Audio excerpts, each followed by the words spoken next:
pada saat Pak Jokowi mendaftar itu pakai ijazah apa dan diverifikasi apa enggak. Dia mengatakan, ya ada dokter Andes, ada insinyur, tapi memang tugas saya tidak memverifikasi. Tugas saya itu hanya memeriksa apakah persyaratan itu syarat mutasi terpenuhi. Nah, jadi terkait dengan komunikasi Dr. M. Taufik dengan Eko Sulistyo.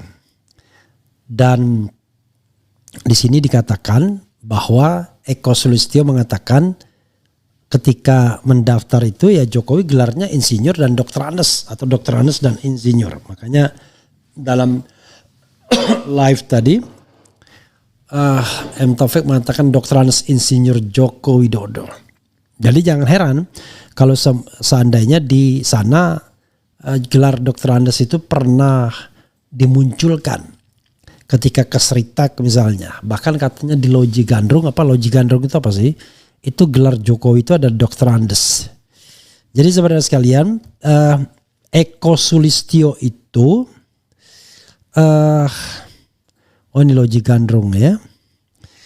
Adalah bangunan cagar budaya neoklasik Eropa peninggalan Belanda yang saat ini dijadikan sebagai rumah dinas wali kota Surakarta. Oke, Loji Gandrung. Jadi saudara sekalian,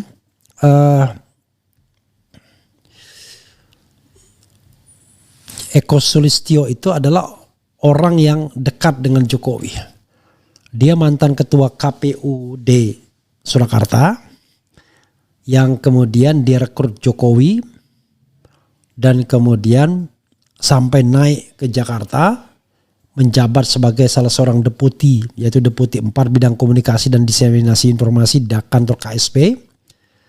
Kemudian pernah menjadi komisaris di PLN. Ya mirip-mirip Juri Ardiantoro lah. Juri Ardiantoro ketua KPU DKI, kemudian ketua KPU nasional, melipir ke Jokowi, melipir ke Prabowo, dan kemudian sekarang menjadi wakil Menteri Sekretaris Negara. Ya itu soal pilihan lah. Walaupun kemudian saya mengatakan secara moralitas gimana ya, ketua KPU, anggota KPU tiba-tiba menjadi bagian dari tim sukses dari orang yang kemarin dia wasiti. Nah, itu ya, tapi it happen kepada Anas Urbaningrum juga begitu, Andi Nurpati begitu, Hamid Awaludin juga begitu. Ketua KPU tiba-tiba diangkat jadi menteri, diangkat jadi orang dekat partai dan lain sebagainya. Jadi sebenarnya sudah benar, harusnya ada jarak. Seorang anggota KPU itu untuk tidak menduduki jabatan-jabatan yang terkait dengan orang yang diwasiti dalam pemilu, mulai dari jabatan pemerintahan maupun komisaris. Cuman kalau itu yang diatur maka ya bisa dibatalkan. Kenapa? Karena kan yang diatur itu jabatan KPU-nya, bukan jabatan sesudah menjadi KPU. Karena kalau sesudah jadi KPU ya warga negara biasa. Nah karena itu yang seperti ini ya soal moralitas saja. Karena kalau Anda tiba-tiba jadi anggota KPU dan diangkat sebagai menteri dan lain sebagainya, ya orang meragukan objektivitas Anda sebagai wasit dalam pemilu, kan begitu. Cuman di Indonesia ini kan begitu.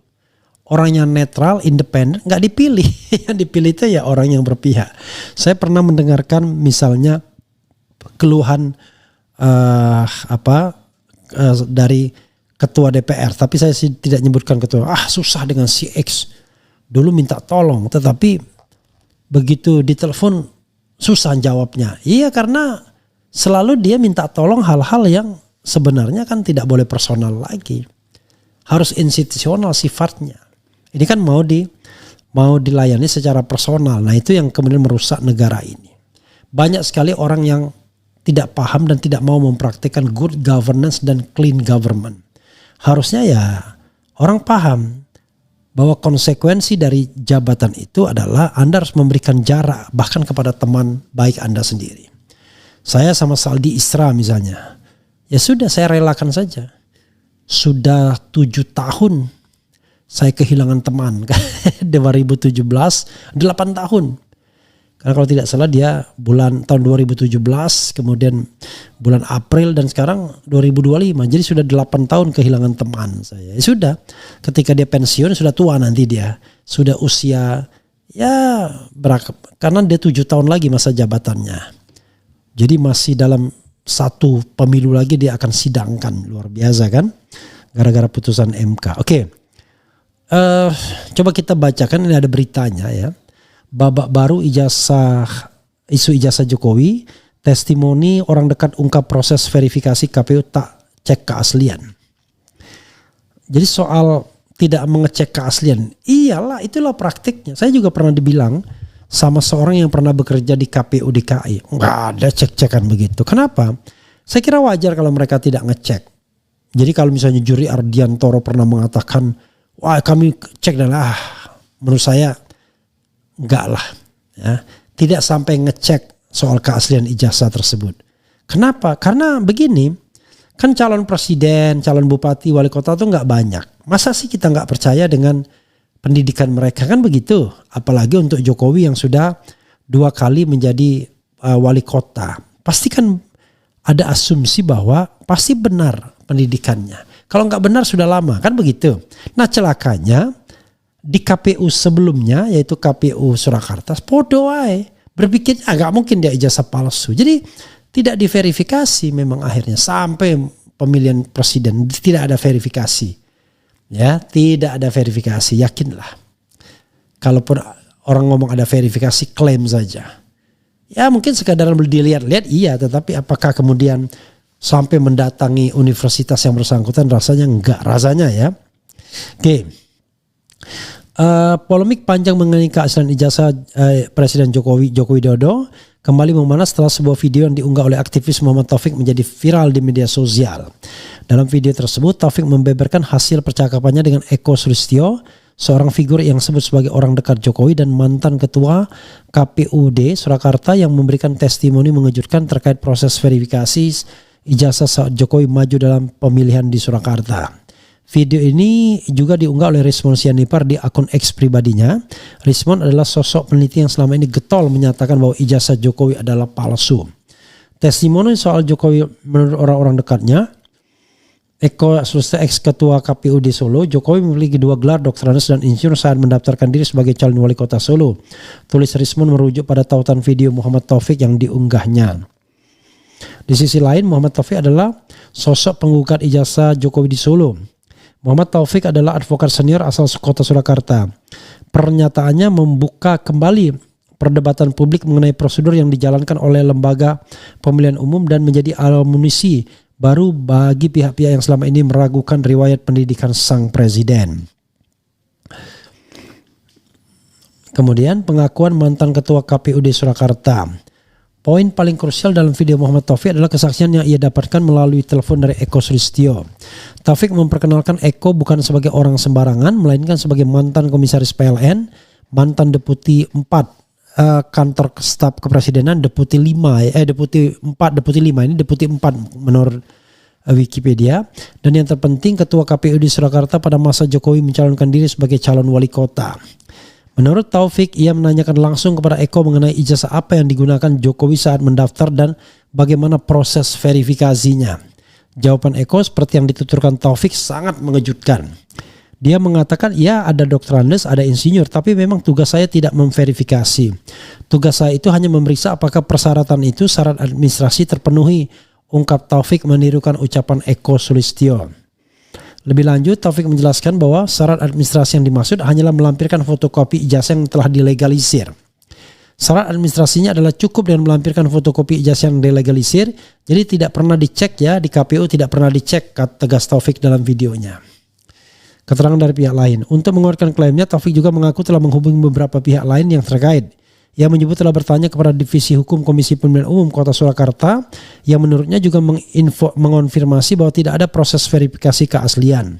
Selain itu, Taufik juga menyinggung percakapannya dengan FX Hadi Rudiatmo, Ketua DPC PDI Perjuangan Surakarta saat itu. Menurut Taufik, FX Rudi mengaku tidak mengetahui secara proses detail persyaratan tersebut.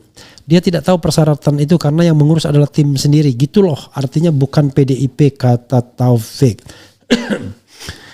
Kemudian keterangan ini seolah-olah menunjukkan bahwa pengurusan berkas pencalonan dilakukan oleh tim internal Jokowi bukan oleh partai pengusung. Upaya hukum dan keterbukaan data, Muhammad Taufik juga menceritakan latar belakang mengapa ia akhirnya menempuh jalur hukum dengan mengajukan gugatan. Ia mengklaim bahwa sebelum melayangkan gugatan, pihaknya telah mengirimkan surat resmi untuk meminta klarifikasi dan data kepada berbagai institusi. Sebelum mengajukan gugatan itu, kami sudah mengirim surat kepada KPU, SMA N6, kepada UGM 2 kali begitu. Jawabannya sama, mereka tidak berhak untuk membuka data itu, jelasnya. Penolakan inilah yang mendorongnya untuk membawa masalah ini ke ranah pengadilan. Dalam percakapannya dengan Eko Sulistyo, Taufik juga menyinggung soal public expose. Menurutnya, Eko Sulistyo sependapat bahwa data seorang pejabat publik seharusnya bisa diakses secara terbuka dan tidak perlu disembunyikan. Memang iya, kalau seorang sudah jadi pejabat dan selesai, datanya itu tidak perlu disembunyikan. Itu menurut Eko Sulistyo pungkas Taufik. Jadi kalau misalnya masih ada yang mau menyembunyikan, namanya suntu loh. Iya kan? Jadi saudara sekalian, ini agak mengejutkan juga ketika seorang Eko Sulistyo mengatakan demikian. Saya tidak tahu ya, ketika dia mengatakan tonnya bahwa ada 2 gelar Dr. Andes Insinyur, apakah dalam ton yang positif atau ton negatif? Maksudnya begini, kalau tonnya positif, dia mengatakan loh, Jokowi itu jangankan duanya dia daftarkan, Dr. Andes iya, Insinyur iya. Padahal Dr. Andes saja mungkin enggak, Insinyur juga enggak. Itu ya kalau tonnya negatif. Nah, kita tidak tahu ton Eko Sulistyo, tetapi kesediaan Eko Sulistyo memberikan informasi itu menarik tentunya. Karena begini, ada seseorang ya bilang sama saya, tolong Ref, interview itu Eko Sulistyo. Saya bilang apa dia mau ya? Karena saya tahu Eko Sulistyo ini adalah orang bawaan Jokowi ke tingkat nasional. Ya, ini mohon maaf ya, yang tadinya cuma yang tadinya cuma tokoh lokal, tapi menjadi ketua KPUD Solo, dan kemudian barangkali Jokowi merasa ini ada utang jasa sama dia, kemudian dijadikanlah staf dia di kantor wali kota. Lalu konsultan atau staf kira-kira begitu. Lalu kemudian dibawa ke nasional sampai menjadi deputi 4 kantor staf presiden yang membawai komunikasi dan diseminasi informasi, serta menjadi paling penting komisaris PLN. Jadi saya pernah mengundang Eko Sulistyo sebagai komisaris PLN. Tapi apa yang bisa Anda harapkan dari orang yang latar belakangnya memang gak matching? Dia sejarawan. Tapi ya barangkali ada kaitannya, kan sejarah bicara semua tentang semua hal ya. Jadi jangan harapkan soal yang teknis-teknis ya, tetapi intinya adalah dia pernah menjabat itu karena kedekatan sama Jokowi.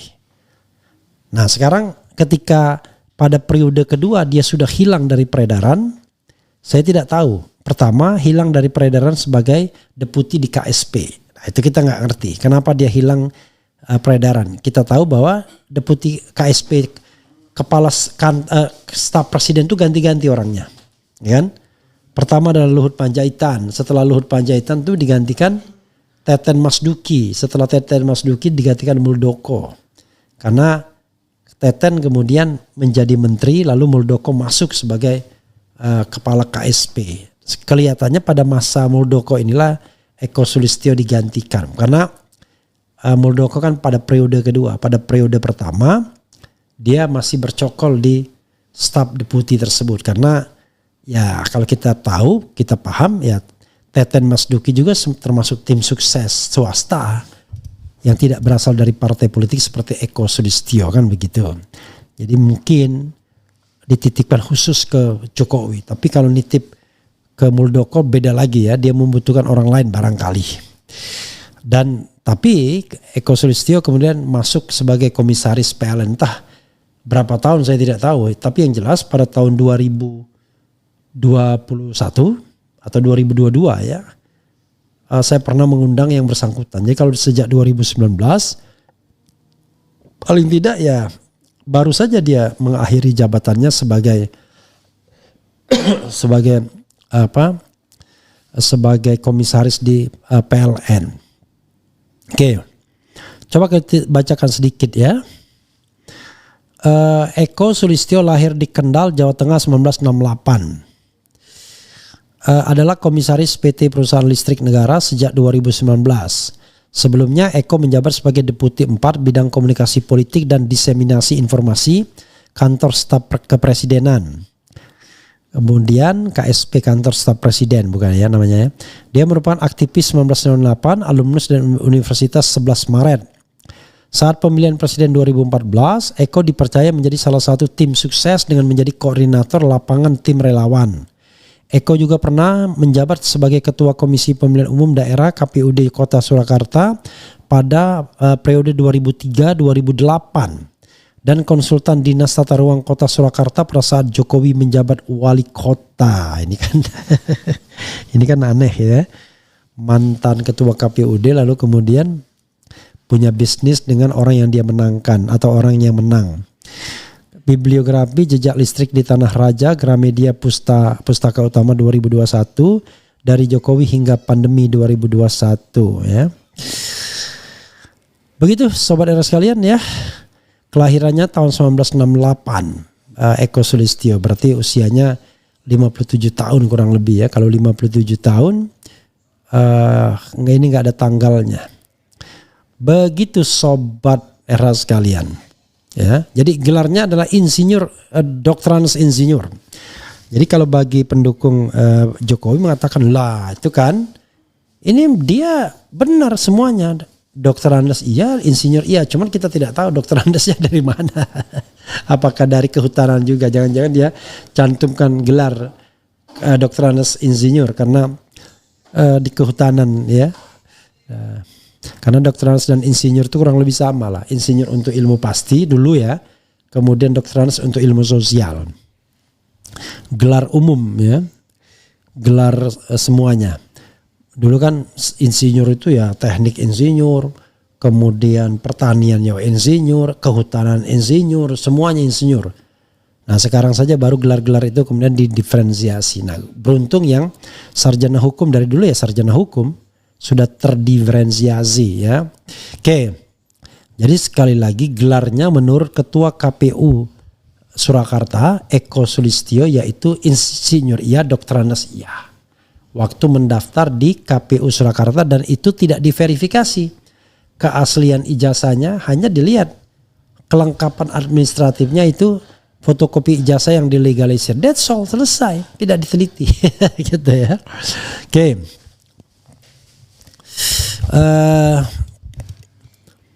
Doktorandus Insinyur Haji Joko Widodo. Akhirnya ketahuan juga si Ponandur bakal ngunduh. Assalamualaikum. Elek ketiti olo ketoro ya. Kemudian ngapusinya nggak tanggung-tanggung. Mulyono memang luar biasa. Manusia jenis apa ya. Kemudian Garut hadir bang. Hidup tangkap Jokowi pemalsu identitas. Semakin hangat negeri ini. Semakin hangat pelukan pertama. Detak jantungku seakan ikut irama. Nanti jangan ada presiden bodong. Nah lo. Gelembuk tah ya. Nggak heran jika Jokowi punya banyak gelar yang belum cuman profesor. Pakai ijazah apa bang? SMA, titel doktorandus apa insinyur? Mas Refli gimana ya bisa dapat nomor WA Bang Rismon atau Mas Suryo? Saya mau kabari info KKN Jokowi. Begini sahabat daerah sekalian, Tiar Setiawan ya. Saya tentu kan tidak bisa memberikan nomor langsungnya. Tetapi Anda bisa catat nomor yang tertera di RH Channel itu nomor berapa ya? Gitu. Itu. Ya di RH Channel nomor berapa? Ada nggak di about-nya? Nah nanti Anda hubungin saja nomor yang tercantum di RH Channel. Lalu nanti kita akan kasih kalau seandainya memang informasi itu penting. Karena kalau saya sebutkan di umum begini ya tentu tidak sopan kan saya. Masa saya memberikan nomor di jalur umum gitu. Begitu ya sobat era sekalian. Coba lihat saya about-nya saya itu di nomor berapa yang saya cantumkan ya about.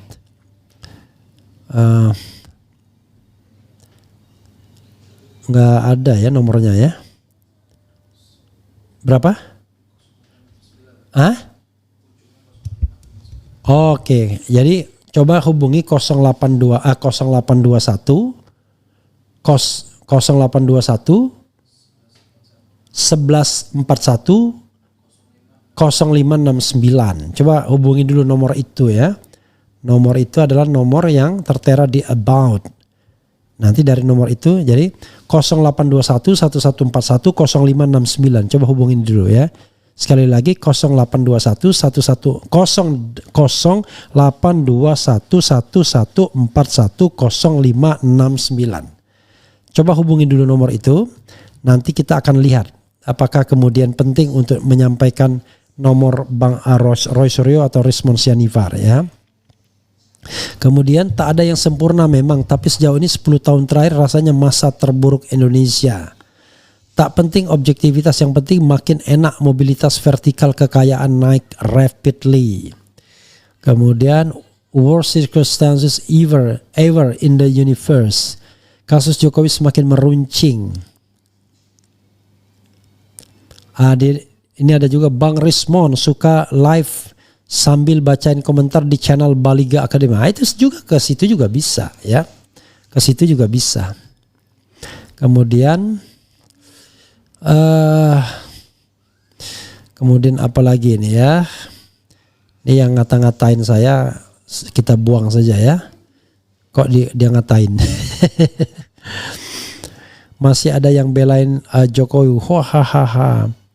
Only President Obama can do it. Same exact Jokowi do ya. Kesalahan di negara ini segala sesuatunya cukup cukup fotokopi tanpa sertakan yang aslinya, tanpa juga dicek apakah itu ijazah asli atau buatan pramuka. Begitu sobat era sekalian ya, itu saja. Mudah-mudahan ini bermanfaat. Sekali lagi, menurut Muhammad Taufik yang menelpon Eko Sulistyo yang dikatakan junior dia di UNS. Cuman bedanya adalah dia 2 tahun di atas Eko Sulistyo. Kalau dia itu fakultas hukum, Eko Sulistyo fakultas sejarah. Tapi Eko adalah orang dekat Jokowi yang dibawa Jokowi dari Solo untuk ditingkatkan statusnya sebagai tokoh nasional. Begitu ya. Kalau Taufik tidak, tokoh lokal yang meningkatkan diri statusnya sendiri menjadi tokoh nasional juga, apalagi setelah berkenalan dengan Mahfud MD dan menjadi sohib ya. Awalnya berseteru di media sosial melalui perantara RH, secara tidak langsung tiba-tiba mereka menjadi orang yang sohib. Begitu sobat era sekalian, mudah-mudahan bermanfaat dan kita lihat nanti perkembangan selanjutnya. Wassalamualaikum warahmatullahi wabarakatuh.